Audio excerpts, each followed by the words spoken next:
दोस्तों इस वीडियो में हम लोग रविंद्रनाथ टैगोर की एक पोएम है उपगुप्त, इसको डिस्कस करेंगे। मैं बहुत अलग तरीके से इस पोएम को समझाने की कोशिश करूंगा। चलिए शुरू करते हैं।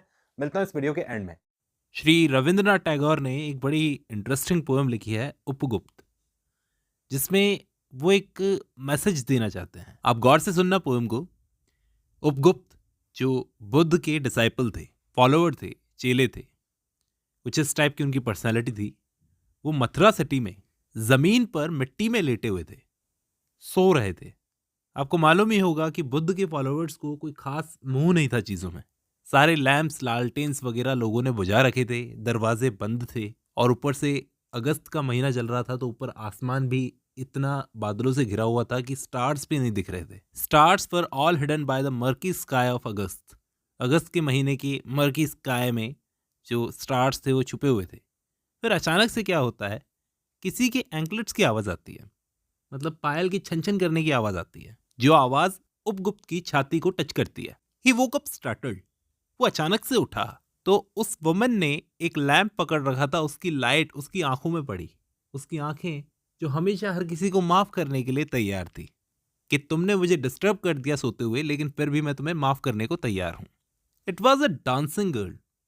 वो डांसिंग गर्ल थी, मतलब वो डांस वगैरह करके अपना घर चलाती होगी, जिसने बहुत सारे ज्वेलरी पहन रखी थी, और उसने एक पेल ब्लू मेंटल पहन रखा था, मतलब एक लंबा गाउन पहन रखा था, उस टाइप की ड्रेस डाली हुई थी, जो अपनी जवानी की वाइन में डूबी हुई थी, धुत थी, जवानी के नशे में। उस लड़की ने अपना लैंप नीचे किया और उस डिसाइपल के यंग फेस को देखा, जो बहुत ही ब्यूटीफुल था। कुछ सादेपन में भी बहुत तेज होता है ना, वैसे ही बहुत ही ब्यूटीफुल था उसका फेस, उस डिसाइपल का। उस औरत ने कहा, फॉरगिव मी यंग एसेटिक, कि मुझे माफ कीजिए, मैं आपको आदर सहित ग्रेशियसली इनवाइट करने के लिए आई हूँ, चलिए मेरे घर चलिए। आप इस तरह से मिट्टी पर सोने के लिए नहीं बने हैं, चलिए। तो ऐसे में उस डिसाइपल ने उस लेडी को क्या आंसर दिया?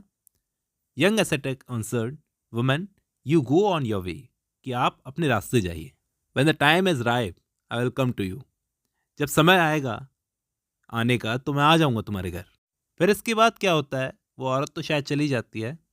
रात ने अपने दांत दिखाना शुरू कर दिए। इसका मतलब बिजली कड़कड़ाई, और आसमान के एक कोने से बहुत तेज तूफान के चलने की आवाज सी आती है। अब ये फर्स्ट पार्ट था इस पोएम का।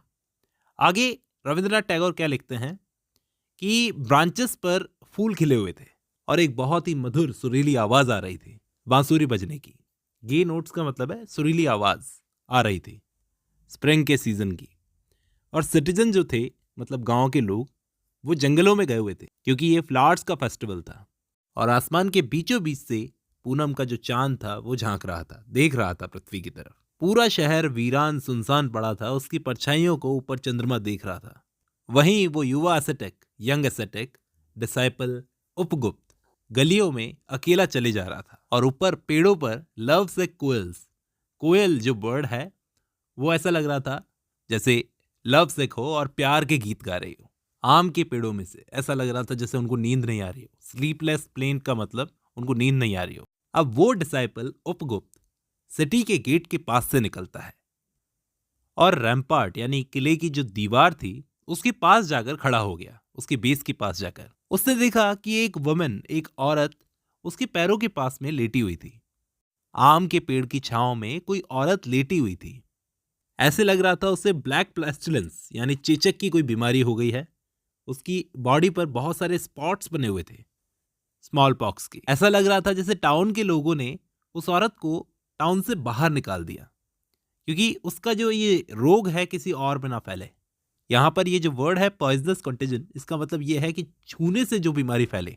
उस डिसाइपल ने क्या किया, उस औरत के पास बैठ गया, और उसका हेड उठाकर, उसका सिर उठाकर अपने नीज पर रख लिया, और उसके होठों को पानी से गीला किया, और उसकी बॉडी पर एक बाम लगाया ताकि वो ठीक हो जाए। उस औरत ने पूछा, हु आर यू, कौन हो आप?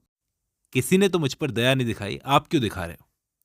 तो यहां पर वो डिसाइपल क्या बोलता है कि वो टाइम आ गया एट लास्ट, जब मुझे तुम्हारे पास होना चाहिए, और देखो मैं यहीं हूं। वो कहता है, और यहीं पर ये पोएम खत्म हो जाती है। देखो यहाँ पर एक बहुत ही अच्छा एग्जाम्पल है इस बात का कि इंसान को हमेशा अपने ऊंचे आदर्श रखने चाहिए।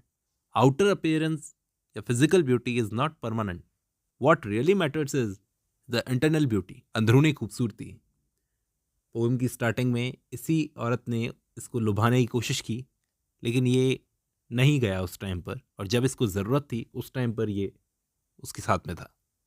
अब जब आपने ये वीडियो खत्म कर ली तो मैं उम्मीद करता हूँ आपको ये पोएम समझ में आई होगी। चलिए आज की इस वीडियो में बस इतना ही, मिलता हूँ नेक्स्ट वीडियो में।